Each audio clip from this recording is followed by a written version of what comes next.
नमस्कार। मैं मनीष हिंदवी। आज एक बहुत महत्वपूर्ण और हम सबको परेशान कर देने वाली चर्चा करने के लिए ये फेसबुक लाइव रखा है मैंने। आज सुबह 5:30 बजे या 5:35 का वक्त रहा होगा। फोन की घंटी से मेरी नींद खुली। लाइन पर मेरी एक कुलीग थी जिनके पति कल बलरामपुर आईसीयू में एडमिट हुए थे और आज उनका देहांत हो गया। सुबह नींद टूट गई। उठकर बैठ गया। मैं फिर बाहर चला आया, ड्राइंग रूम में बैठ गया। बहुत देर तक बैठा रहा। घंटे 1.5 घंटे का वक्त बीता होगा, तब तक दूसरा फोन आ गया। पता चला कि एक अनुज की तरह मित्र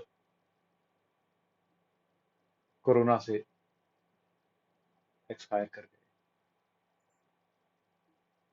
उम्र 37-38 साल के करीब रही होगी। छोटे छोटे बच्चे हैं।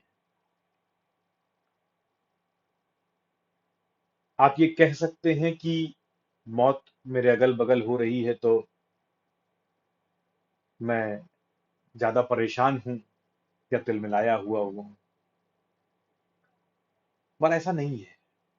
पिछले 15-20 दिनों से, जब से ये स्थितियां भयावह हुई हैं, तब से दिल बहुत परेशान है। हर उम्र का आदमी, 25, 30, 35, 40, 50, कोई उम्र नहीं रह गई, कोरोना से एक्सपायर कर रहा है। ये वेव पिछली बार, मैं तो बार बार एक शब्द अपने लोगों के बीच में कहता हूं कि ओरिजिनल पैंडेमिक यही है, ये महामारी है। जब आपके अगल बगल चारों तरफ कोरोना के पेशेंट्स, और 3 से 4 दिन में बहुत सारे लोग एक्सपायर कर जा रहे हैं। बहुत सारे लोगों को हॉस्पिटल नसीब हो रहा है, बहुत सारे लोगों को वो भी नसीब नहीं हो रहा है। वो बाहर ही दम तोड़ दे रहे हैं। मैंने अपने शीर्षक की पहली लाइन लिखी, मौत के साए में जिंदगी। हालात इतने बदतर हैं कि भैंसाकुंड पर, गुलाला घाट पर लाइनें लगी हुई हैं क्रिमेटोरियम्स। नंबर 37, 37, 40, 40 का लगा है। जब सरकारें इस बात का क्लेम कर रही हैं कि 10 मौतें और 12 मौतें हो रही हैं, तब आपको नंबर मिल रहा है 37, 38, 40 एक जगह पर। मौत किसी दिन भी 100 से नीचे नहीं। स्थितियां भयावह हैं। और ये मेरे साथ ही नहीं है कि मेरे अगल बगल हो रहा है, आप सबके अगल बगल, जो भी मुझे सुन रहे हैं, आप सबके अगल बगल कोई ना कोई बीमार है, कोई ना कोई एडमिट है, कोई ना कोई एक्सपायर कर गया है, कोई ना किसी का देहांत हो गया है। और कोई उम्र नहीं है जो लोग जा रहे हैं। हर उम्र के लोग हैं। ये कहर कुछ इस कदर टूटा है कि यकीन नहीं हो रहा है। एक डर सा बैठ गया है हम सब के अंदर कि क्या होगा। हर आदमी अपनी तैयारियों में जुटा हुआ है। दवाइयां खरीद के रख ले रहा है घर में, तमाम वैकल्पिक इलाज कर ले रहा है, क्योंकि मौके पर न दवा मिल रही है, न डॉक्टर मिल रहा है, और सब खाली है। तमाम रसूख वाले, तमाम तथाकथित बड़े लोग परेशान होकर रह जा रहे हैं और उन्हें एक बेड मुहैया नहीं हो रहा है। इस तरह के हालात बन गए हैं। आम आदमी की तो बात ही छोड़िए। बहुत सारे प्रश्न उठेंगे, हमें उन्हें ढूंढने भी होंगे। इसीलिए मैंने जब तय किया तो मैंने कई बातें एक साथ, हालांकि बहुत लंबा शीर्षक हो रहा था, फिर भी मैंने लिखा, मौत के साए में जिंदगी, कोरोना का कहर, असंवेदनशील सरकार, लापरवाह हम और विकल्प। क्योंकि सब पर बात करनी होगी, और अगर हम आज बात नहीं करेंगे तो शायद हम बात करने के लिए नहीं बचेंगे। हालात ये हैं। मेरी बातों से कतई ये निष्कर्ष ना निकाला जाए कि मैं पेसिमिस्टिक हो रहा हूं, निराशावादी हो रहा हूं। मैं सिर्फ सुधार की बात करने के लिए आपके बीच में हूं। मैं सिर्फ तैयारियों की बात करने के लिए आपके बीच में हूं, अपने सुधार की बात करने के लिए आपके बीच में हूं, और अगर सरकार की तरफ से कोई कमी है तो हम सब मिलकर उसे इंगित करें, इसलिए आपके बीच में हूं। ये शुरुआत तो हमें आपको करनी ही पड़ेगी, आज नहीं तो कल करनी तो पड़ेगी ही। मिड अक्टूबर में जब यूरोप में और अमेरिका में सेकेंड वेव आ रही थी और हमारे यहां गिर रहा था, हम पीक पर जाकर लौट रहे थे, मगर वहां सेकेंड वेव शुरू हो गई थी।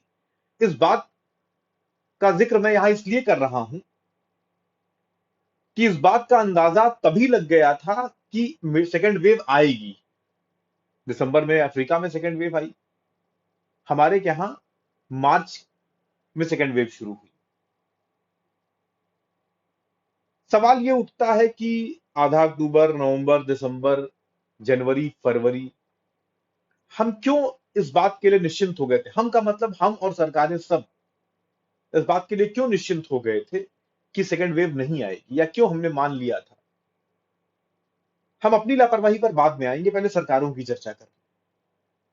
जब पूरी दुनिया में सेकेंड वेव एक बड़े ही भयावह सपने की तरह लौट रहा था, तब हमारे यहां हम एकदम निश्चिंत होकर बैठ गए थे। हमने मान लिया था कि ऐसा कुछ भी नहीं होने वाला। उसका नतीजा आज हम भोग रहे हैं। हमने कोई तैयारी नहीं रखी। जब तैयारियों की बात होती है तो मुझे एक एग्जाम्पल बार बार याद आता है, मैं आप लोगों से शेयर करना चाहूंगा। 1999 में एक बहुत भयानक साइक्लोन आया था उड़ीसा में। उड़ीसा ने हमारे ही देश का एक स्टेट है, और उसने सबक लिया उस साइक्लोन से, और अपने यहां Orissa state disaster management authority बना ली, यानी national development authority, management authority जो बनी है डिजास्टर की, वो बनी है 2001 में, और उड़ीसा ने 1999 में बना ली। उसका नतीजा ये हुआ कि उस साइक्लोन में उस वक्त 10,000 से ऊपर लोग मरे थे, और 2011 में जब वापस 13 में वापस वो साइक्लोन आया, तो रिकॉर्ड 48 घंटे में 11 लाख लोग इवैक्यूएट कर लिए गए, और साइक्लोन से उनकी रक्षा की गई। कुल 21 मौतें हुई। हम तैयार थे, हम लगातार मेहनत कर रहे थे, सोच रहे थे कि कैसे हम बचेंगे उस साइक्लोन, इन आने वाले साइक्लोन से। आईआईटी खड़गपुर की मदद से 800 मल्टीपर्पज साइक्लोन फूड शेल्टर्स वहां बना लिए गए हैं, जहां पर लोगों को शिफ्ट कर दिया जाता है। मैं जानता हूं एक लंबे वक्त में तैयारी हुई है, और 5 महीना बहुत लंबा वक्त नहीं होता है, लेकिन फिर भी हम कुछ तैयारी तो करके रख सकते थे। आज नौबत ये है कि ना प्रॉपर टेस्ट हो पा रहे हैं, ना बेड मौजूद हैं। ये पिछली बार से भी खराब हालात है जब केस कम थे, अब की तो केस ज्यादा है। ना बेड मौजूद है, ना डॉक्टर्स हैं, ना दवाइयां हैं। आप किसी से पूछ लीजिए, जो वहां पर हो आया है, वो भी अपना अनुभव आपसे शेयर कर लेगा।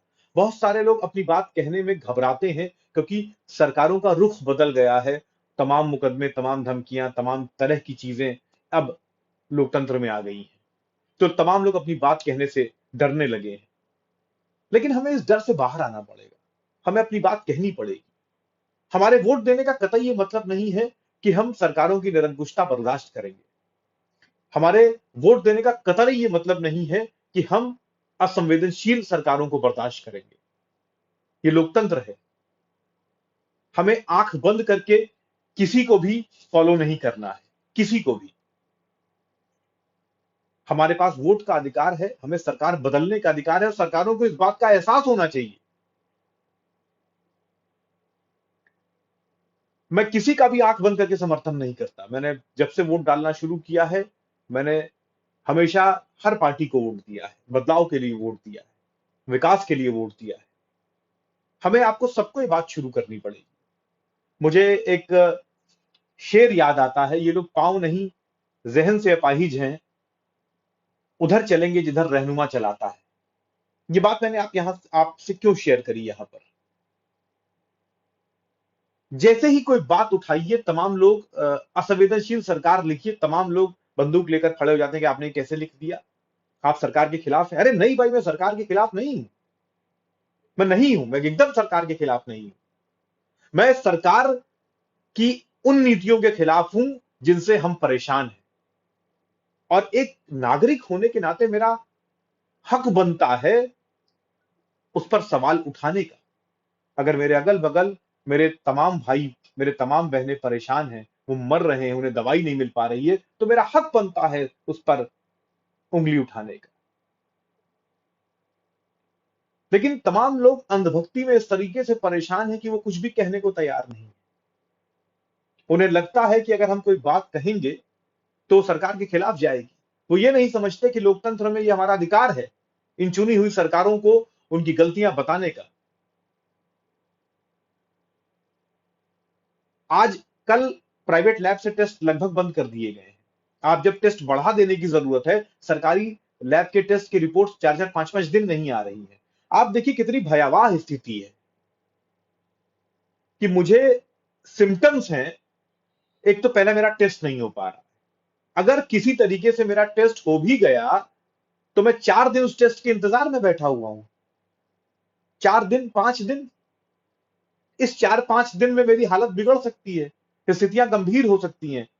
ये अलग बात है कि लोग तमाम तरीके के प्रिकॉशनरी मेजर्स लेने शुरू कर दे रहे हैं, लेकिन वो ना ले पाए, वो ना सोच पाए, तो 5 दिन बाद मुझे ये पता चलेगा कि मैं कोविड पॉजिटिव हूं या नहीं हूं। फिर तब तक अगर मेरी हालत बिगड़ गई तो फिर मुझे हॉस्पिटल्स के चक्कर लगाने हैं। एक कमांड सेंटर है सीएमओ के यहां से, जिस पर सारा प्रेशर है कि वो अलॉट करे कि हमें कहां जाना है। एक डॉक्टर ने एक बार मुझसे कहा कि डिजीज डिजास्टर हो गई है। तो सवाल इस बात का है कि ये स्थितियां इतनी भयावह हैं और इस पर सरकार का ध्यान नहीं है। मैं इस बात को भी क्यों कह रहा हूं, उस पर आऊंगा। मैं क्यों कह रहा हूं इस बात? मैं तो ये मान लेता हूं कि उन 4 महीनों के दरमियान जब सेकेंड वेव का अंदेशा था और हमने कोई तैयारी नहीं करी, उसके बाद भी जब मार्च में शुरू हुई कोरोना की वेव, आप तब से हालात देखिए। इस बीच होली पड़ी, कोई बंदिश नहीं थी। इंस्टीट्यूशंस में तमाम जगहों पर होली खेली गई, भीड़ इकट्ठी हुई। हम वहां पर रोक सकते थे, हमने फैलने से नहीं, वहां पर नहीं रोका, नतीजा फैलने की स्पीड बढ़ी। हमें इस बात का अंदेशा होना चाहिए था, नहीं हुआ। अभी अभी कुंभ, 30 लाख से ऊपर लोग एक जगह इकट्ठा हैं। आप कल्पना कर सकते हैं? इस बात के दो पहलू हैं, एक सरकार की तरफ से, एक हमारी आपकी तरफ से। अभी जब हम लापरवाह हम की बात करेंगे तो वहां पर फिर इस बात की चर्चा करेंगे। आप यकीन कर सकते हैं 30 लाख से ऊपर लोग एक जगह पर इकट्ठा हैं? क्या सोचते हैं आप? लगभग नॉर्थ इंडिया के लोग हैं वहां पर। और आज की रिपोर्ट अगर आप पढ़िए, न्यूज पढ़िए, तो वहां टेस्ट में लोग पॉजिटिव आने शुरू हो गए हैं। लगभग 350-400 लोग पॉजिटिव आ गए हैं। ये तो हम आप सब मानेंगे ना कि तमाम तरीके के रिपोर्ट्स को दबाया जा रहा है, जो जो नंबर्स हैं उनको कम करके दिखाया जा रहा है। अब ये सारे लोग जब वापस अपने गांव की तरफ, अपने शहर की तरफ लौटेंगे तो ये क्या करेंगे? ये मानव बम की तरह है। क्या इस बार रोका नहीं जा सकती थी? ये भीड़ रोकी नहीं जा सकती थी? इस मास गैदरिंग को क्यों होने दिया गया? ये सोच लेना कि हम 30 लाख और 40 लाख लोगों के बीच में कोविड प्रोटोकॉल का पालन कर लेंगे, ये हास्यास्पद से ज्यादा कुछ नहीं है। ये एक मजाक है जिसको हम सब लोगों ने स्वीकार कर लिया कि 30, 35, 40 लाख लोग इकट्ठा होंगे एक जगह पर और हम कोविड प्रोटोकॉल का पालन कर लेंगे। कैसे मान लिया हमने? नतीजा दिखाई पड़ेगा और हम सब भुक्तभोगी होंगे उसके। पंचायत चुनाव, क्या चुनाव 3 महीने टल नहीं सकते थे? सरकार प्रोटोकॉल की बात कर रही है, 5 आदमी से ज्यादा कैंपेनिंग में नहीं जाएंगे। अरे साहब, वो तो बात की बात है, पहले शुरुआत हो चुकी है। तमाम तरीके के न्यूज वाली फोटोज घूमने लगी हैं कि कैसे एक ही कमरों में हजारों लोग बैठकर प्रशिक्षण ले रहे हैं चुनाव ड्यूटी का। एक हॉल में हजारों लोगों को बैठाकर आप प्रशिक्षण दे रहे हैं और आप कोविड प्रोटोकॉल की बात करते हैं। क्या ये चुनाव इतने जरूरी थे? क्या ये टल नहीं सकते थे? अभी जब मैं इस फेसबुक लाइव की तैयारी कर रहा था तो मेरे वॉल पर एक बंधु ने लिखा कि तमाम छोटे लोग जिनका छोटा छोटा व्यापार है वो कितने परेशान हैं। मैं सहमत हूं इस बात से कि वो बहुत परेशान हुए पिछले बार के लॉकडाउन में, और वही अल्टीमेट भुक्तभोगी है। तो सवाल ये उठता है कि जो चीजें नहीं रोकी जा सकती हैं उन्हें तमाम रिस्ट्रिक्शंस के साथ चलाए जाते रहे जाने चाहिए, ताकि आर्थिक गतिविधियों पर बहुत प्रभाव ना पड़े। लेकिन वो चीजें जो रोकी जा सकती थी उन्हें तो रोक दिया जाना चाहिए था। वो क्यों नहीं रोकी गई? लाखों लोगों को क्यों इकट्ठा होने दिया गया? नतीजा क्या है? नतीजा ये है कि आज इतने पेशेंट्स हैं कि सरकार उनको संभाल नहीं पा रही है। अगर मैं सिर्फ लखनऊ की बात करूं तो जितने पेशेंट्स आज की डेट में यहां पर हैं उनके हिसाब से न बिस्तर है, न ऑक्सीजन है, और ना कोई व्यवस्था है। एक आदमी अगर अभी रात में उसको जरूरत पड़ जाए तो वो बेड अपने लिए नहीं ढूंढ सकता है। और जितने लोग यहां पर सुन रहे हैं उनमें से तमाम लोग इस तरह की स्थितियों से गुजरे जरूर होंगे, क्योंकि मैंने कहा नहीं, हर आदमी के अगल बगल कोरोना है और हर आदमी ने इस दर्द को बड़ी शिद्दत से महसूस किया होगा जब वो एक बेड के लिए परेशान हुआ होगा, अपने किसी चाहने वाले के लिए, अपने किसी जानने वाले के लिए, और वो व्यवस्था नहीं कर पाया। अगर हमने मार्च से ही क्रमशः गैदरिंग्स पर, अनावश्यक गैदरिंग्स पर रोक लगाई होती, हमने जो वीकली बाजार्स होते हैं उनके विकल्प सोचे होते, बिना आर्थिक परेशानी पैदा किए हुए उनके विकल्प सोचे होते। सरकारों का काम यही है। अभी कुछ लोग ये भी खड़े हो जाएंगे कि अरे साहब, नाराजगी में लोग ये भी कहेंगे जब लोगों की गलती है और जब लोग मरेंगे तब वो जानेंगे कि कैसे। सारी गलती आप लोगों के सर पर कैसे डाल सकते हैं? फिर सरकारों का काम क्या है? अगर हम खुद ही इतने समझदार थे तो कॉन्स्टिट्यूशन की क्या जरूरत थी? अगर हम खुद ही इतने समझदार थे तो सारे रूल्स और लॉज की क्या जरूरत थी? आईपीसी की क्या जरूरत थी? अगर हम खुद ही इतने समझदार थे तो हम खुद अपना शासन चला लेते, शासक की क्या जरूरत थी? क्यों हमारे सर पे मुख्यमंत्री और प्रधानमंत्री और तमाम तरीके के आईएएस बैठेंगे? क्यों बैठेंगे? इसलिए क्योंकि उनका काम है शासन सत्ता को सुचारू ढंग से चलाए रखना। वो हमसे आपसे बुद्धि में बेहतर हैं, विवेक में बेहतर है, तभी उन्हें वो काम मिला करने के लिए। वो हमारे ऊपर इस बात, हमारे कंधे पर इस बात बंदूक रख के नहीं चला सकते कि साहब सारी गलती लोगों की है। लोग नहीं समझदार है, मैं उनको बचाने की कोशिश नहीं कर रहा, मगर ये आम लोग, सामान्य लोग, अगर ये इतना ही विवेकशील होते तो इतने सारे कानूनों की जरूरत क्यों पड़ती? ये आपका काम है कि आप रास्ता निकालें। आपने रास्ता क्यों नहीं निकाला? ये सवाल आपसे ही पूछा जाएगा और आपको इसका जवाब देना पड़ेगा। आप बच नहीं सकते। आप लोगों को डरा कर, धमका कर आप बच नहीं सकते। हल तो आप ही को निकालने पड़ेंगे, और क्यों नहीं निकालेंगे हल, आपको यह भी बताना पड़ेगा। इसलिए मैंने शब्द इस्तेमाल किया, असंवेदनशील सरकार। चुनाव हमारे लिए इतने महत्वपूर्ण हो गए, हमारा पूरा का पूरा अमला एक दूसरे स्टेट में जाकर बैठा है। जब यहां पर सड़कों पर मौतें हो रही हैं, पूरा का पूरा अमला। मैं मैं डंके की चोट पर कह रहा हूं कि व्यवसाय छिन्न भिन्न होकर टूट गई हैं, क्रम्बल कर गई हैं, अपने ही भार में ढह गई हैं।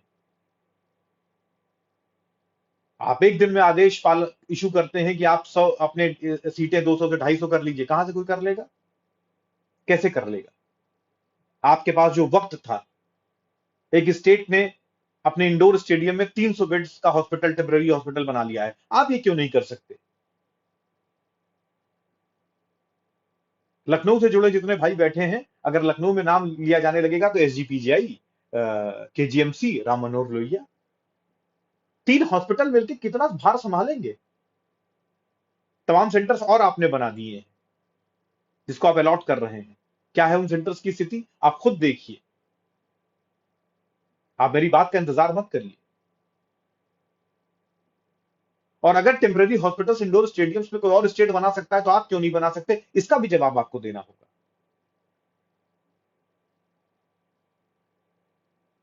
इन सारे बातों के जवाब तलाशने होंगे। एक और शब्द मैंने इस्तेमाल किया अपने शीर्षक में, लापरवाह हम। इस पे भी चर्चा होनी चाहिए।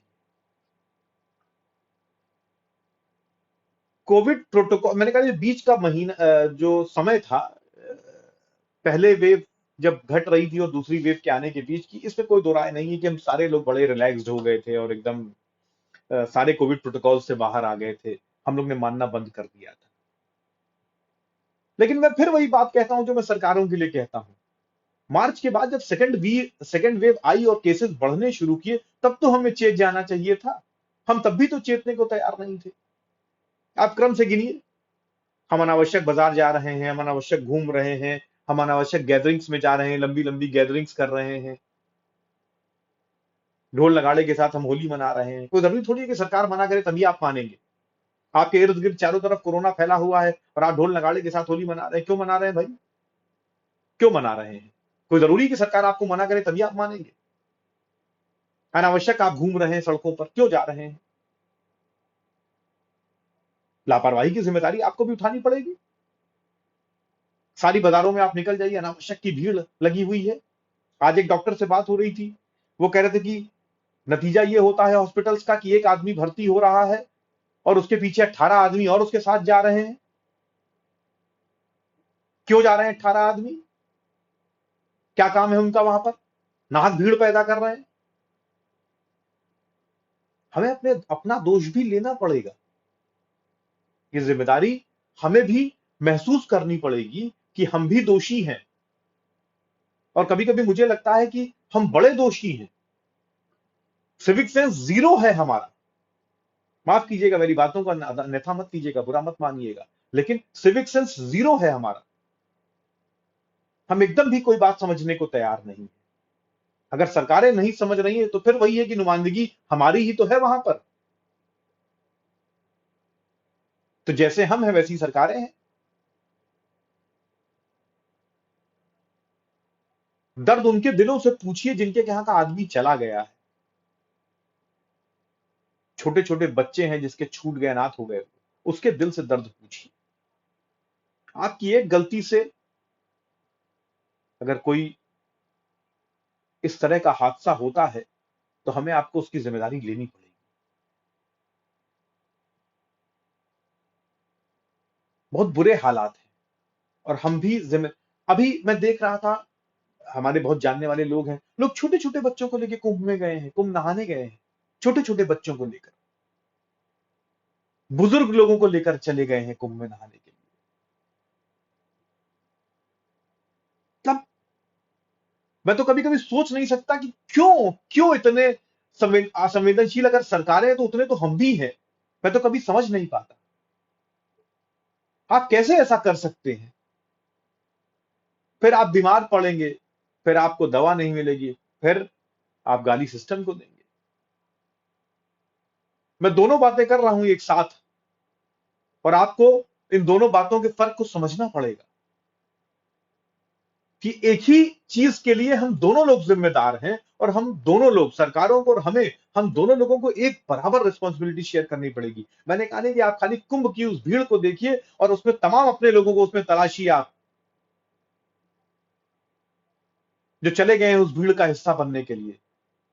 आप 20 दिन पहले होली का वो मंजर याद करिए जब आपके तमाम लोग भीड़ का हिस्सा बने थे। इसी शहर में तमाम इंस्टीट्यूशंस में होली खेली गई। सर्कुलर इशू हुआ कि इंस्टीट्यूशंस में होली खेली जाए, और जबकि होली के समय तक कोरोना की सेकेंड वेव साफ दिखने लगी थी, तमाम मौतें हो रही थी, तमाम लोग बीमार पड़ रहे थे। लेकिन हम तब भी नहीं माने, और नतीजा हमने जबरदस्त तरीके से सबको रिस्क पे डाल दिया।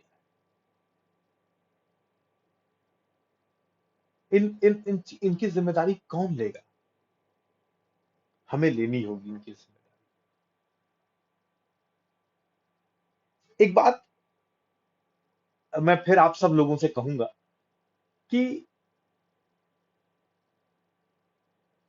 जब भी कोई इस तरह की बात शुरू होती है तो तुरंत हम पार्टियों में बंध जाते हैं। ये सपाई हैं, ये भाजपाई हैं, ये कांग्रेसी हैं, ये आम आदमी पार्टी के हैं, ये इनका सच है, ये उनका सच है। छोड़ दीजिए उन लोगों को, करने दीजिए राजनीति। जिनका जो भी सच हो वो अपने सच को लेकर खुश रहे। लेकिन हमें, आपको जो आम लोग हैं, हमें इन दायरों में नहीं बंटना चाहिए। अंधभक्ति किसी की मत करिए, किसी भी राजनीतिक दल की मत करिए, किसी भी पार्टी की मत करिए, किसी भी नेता की मत करिए। आप हर उस नेता को वोट दीजिए जो विकास की बात करता हो, जो आपके लिए संसाधन जुटाए, जो आपका ख्याल रखे। और अगर वो नहीं रखता है तो जाति धर्म के नाम पर उसे वोट मत दीजिए, बदल दीजिए उसको। और एक बार जब आप ये करना शुरू कर देंगे तो बहुत सारी व्यवस्थाएं अपने आप ठीक हो जाएंगी। लेकिन हम आप ये कर नहीं पाते। मैंने कहा नहीं कि मैंने जैसे ही असंवेदनशील सरकार लिखा वैसे ही बहुत सारे लोग असहज हो गए। यूं लगा कि जैसे मैं क्या कहने जा रहा हूं। क्या लोगों की मौत की जिम्मेदारी सत्ता में बैठे हुए लोग नहीं लेंगे तो कौन लेगा? तो आप सत्ता में बैठे ही क्यों थे, अगर आप जिम्मेदारी ले पाने में अपने आप को सहज महसूस नहीं कर रहे हैं? और अगर आप भाग रहे हैं जिम्मेदारी से, तो किसने कहा था आपसे सत्ता में बैठ जाइए आप? मेरे आपके बीच में एक सवाल यह भी उठेगा कि आखिर विकल्प क्या है इसका? विकल्पों पर बात हमें जरूर करनी होगी। विकल्प के भी दो हिस्से होंगे, एक जो सरकार की तरफ होगा, एक जो हमारे आपकी तरफ होगा, और जो बार बार हमें उठाते रहना होगा। हमें आपको सबको इस बात उठानी पड़ेगी लगातार, हर फोरम से, हर मंच से, कि सरकार टेस्ट बढ़ाए, जितने ज्यादा टेस्ट बढ़ाए, और ना सिर्फ टेस्ट बढ़ाए जबकि 24 घंटे में उसकी रिपोर्ट हमारे हाथ में हो। जितना ज्यादा टेस्ट बढ़ेगा उतना ज्यादा आइसोलेशन अच्छा होगा। हमें आज पता चल जाएगा कि हमको नॉर्मल सर्दी जुकाम नहीं है, हमें कोरोना है, हम अपने आप को आइसोलेट कर लें। और आइसोलेट करने में ये बांस बल्ली गाड़ने का तमाशा ये बंद हो जाना चाहिए। इससे कुछ नहीं होगा। मुझे आइसोलेट होना है, मैं अपने घर के दरवाजे को बंद करके आइसोलेट हो जाऊंगा। ये जो तमाशा है ना, बांस गाड़ दिया, बल्ली गाड़ दिया, पूरी फ्लोर को सील कर दिया, ये बंद हो जाना चाहिए। इस तरह के दिखावों से लोग और डरते हैं, इसको बंद कर देना चाहिए। नॉर्मल बीमारी की तरह, जैसे हम लोगों के यहाँ चेचक हुआ करता था, जिसको हो जाया करता था उसको आइसोलेट कर दिया जाता था। घर में उतना पैनिक नहीं क्रिएट होता था, आपको हुआ, आपको क्रिएट कर दिया गया, आपको आइसोलेट कर दिया गया। उसी तरीके से हमें बता दिया जाए कि हाँ भाई आपको कोरोना हुआ, लेकिन 24 घंटे के अंदर हमें सिम्टम हुआ, हमने, अगर आप कमांड सेंटर या तो फ्री कर दीजिए कि हर जगह जितने पैथोलॉजी लैब से सारे लोग टेस्टिंग करेंगे। अभी आप जैसे ही कर देंगे अभी सहूलियत हो जाएगी, आप टेस्ट किट्स मुहैया कराइए, सबको करने दीजिए, हर आदमी कर दे। आप एक रेट फिक्स कर दिया आपने, बहुत अच्छा किया है, थोड़ा और कम कर दीजिए तो अच्छा रहेगा ताकि सबके रीच में आ जाए। तुरंत टेस्ट हो, 24 घंटे के अंदर लोगों को रिपोर्ट मिले, दवाई हर जगह मौजूद हो, लोगों तक पहुंच सके तो और अच्छा है। जोमेटो से खाना अगर हर जगह पहुंच सकता है, स्विगी से खाना अगर हर जगह पहुंच सकता है, राशन किराने के सामान अगर हर घर में पहुंच सकते हैं, तो कोरोना की दवाइयां भी पहुंच सकती हैं। कुछ लोगों को रोजगार ही मिलेगा इससे। इस पर भी विचार करिए कि दवाइयां हर घर में पहुंच जाए। ऑक्सीजन पर्याप्त रूप में हर जगह मौजूद हो, इस पर भी आपको देखना होगा। सारे हॉस्पिटल्स ओपन कर दीजिए, हर हॉस्पिटल में कोविड सेंटर्स बना दीजिए। नहीं तो आपके पास बहुत सारी बिल्डिंग्स हैं, बहुत सारे स्टेडियम्स हैं, वहां पर कोविड सेंटर्स खोल दीजिए। ये इंश्योर करिए कि लोगों को देखने के लिए लोग हों, डॉक्टर्स हों, अटेंडेंट्स हों, खस्ता हाल चीजें ना हो कि आदमी भर्ती तो हो गया लेकिन यहां तक अपनी दवाई भी खुद उठ के खा रहा है। ऐसी स्थितियां ना हो, ऐसे से कोई फायदा नहीं है। बेड्स बढ़ाइए, टेस्टिंग बढ़ाइए, वैक्सीनेशन तेज करिए, ताकि वैक्सीनेशन की तेज की जो गति है और बढ़ाइए, ताकि जल्द से जल्द सारे लोग सेकेंड डोज लेकर अगला 14 दिन, यानी लोग कहते हैं ना कि सेकेंड डोज के लगभग 14 दिन बाद तक एंटीबॉडीज हमारे बॉडी में बनेंगी, तो जितनी जल्दी हो सके कर दीजिए। और एक सबसे महत्वपूर्ण बात है, सरकार की तरफ से। 14 दिन का कंप्लीट लॉकडाउन आज की नीड है। ये जो मास में केसेस बढ़ रहे हैं ना, ये चेन तभी टूटेगी जब आज की डेट में एक सख्त 14 दिन का लॉकडाउन हो जाए। तो कम से कम ये जो हजारों में संख्या बढ़ रही है, ये सैकड़ों में आ जाएगी, ये घट जाएगी, फिर आपके लिए संभालना आसान होगा। ये बात ठीक है, तमाम सर्वे भी इस बात को कहते हैं कि लॉकडाउन से केसेस पर बहुत मतलब कोरोना के उस पर बहुत फर्क नहीं पड़ेगा। लेकिन एक चीज बहुत इंपॉर्टेंट है कि आपको संसाधन फिर वापस इकट्ठा करने में, केसेस कम हो जाएंगे तो आपको सहूलियत होगी और डेथ रेट को रोका जा सकता है। और मुझे लगता है अगर कोई चीज सबसे महत्वपूर्ण है तो इंसानी जिंदगी है, तो इस बात को तुरंत करना चाहिए। एग्जामिनेशन इतना बड़ा इशू नहीं है। जो भी एग्जामिनेशन खासतौर से फर्स्ट सेमेस्टर या फर्स्ट ईयर के ड्यू हैं, उन बच्चों को प्रमोट कर दिया जाए। ये बहुत जरूरी है क्योंकि फर्स्ट ईयर में ढेर सारे बच्चे होते हैं। अगर वो फिर आएंगे स्कूलों में तो फिर स्कूल्स में भी 50-50, 70-70 केसेस इकट्ठा पाए गए हैं। तो ये देखा जाए कि उनको जो है रोका जाए, एग्जाम्स ना करके बच्चों को प्रमोट कर दिया जाए। तो इन सब चीजों को करने की जरूरत है। आप इसकी मांग उठाइए सरकार से, बार बार मांग उठाइए और कहने में कतई हिचकिए मत। आपके कहने का एक कतई मतलब नहीं है कि आप सरकार के दुश्मन हैं। हो सकता है आपके कहने का मतलब ये हो कि आप सरकार के शुभचिंतक हो, क्योंकि जिस सरकारों में लोगों की मौत इतनी बड़ी मात्रा में होगी, वो सरकार कम से कम अच्छी तो नहीं मानी जा सकती है। और सबसे आखिरी बात जो मैं अपनी बात कहने से पहले, अपनी बात खत्म करने के पहले आपसे कहना चाहूंगा, जुल्मते शब की शिकायत से तो अच्छा है, जुल्मते शब की शिकायत से तो अच्छा है, अपने हिस्से की शमा तो हम जलाते जाएं। तो सरकार से शिकायत करने से अच्छा है कि हम अपने हिस्से का काम करें। हम लॉकडाउन ना भी हो तो लॉकडाउन माने, जरूरत हो तो घर से निकलें, जितना काम ऑनलाइन कर सकते हैं ऑनलाइन करें, अनावश्यक रूप से कहीं ना जाएं, भीड़ ना बढ़ाएं, जितना कोविड प्रोटोकॉल है सबका पालन करें, ताकि हम खुद को, अपने लोगों को, अपने भाइयों को, अपने स्टेट और शहर के लोगों को, अपने देश के लोगों को बचा सकें। जय हिंद, जय भारत, नमस्कार।